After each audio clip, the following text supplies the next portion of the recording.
Saan ka umuwi? Malayo? So, bibigyan ka to, bili ka ng pagkain ha.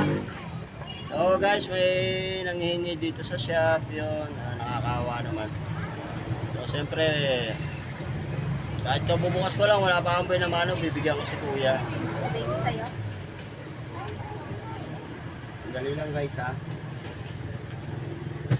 Dali yan. Bibigyan natin ng ano yung lalaki, nakakaawa naman. So, wala pa naman pa akong kita. Dali. Pero may natatabi akong barya rito. Dali lang kuya, ako wala ang barya.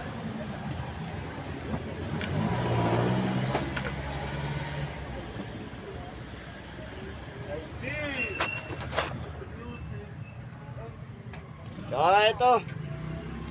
Saan ka umuwi? Sa Leonardo ho. Yun, guys, anong pangalan mo? Christopher. Yan. So, baka naman sa mga may kamag-anak dito, dito po si Kuya sa Lamuan, Marikina, si Christopher. Baka naman maawa kayo sa mga kamag-anak, lang dito. So, ito, nahawa ako eh. Bubukas ko lang ng shop. So, Kuya, pagpasensya mo na to ha. Bili ka ng pagkain mo ha. Sige, salamat. God bless ha.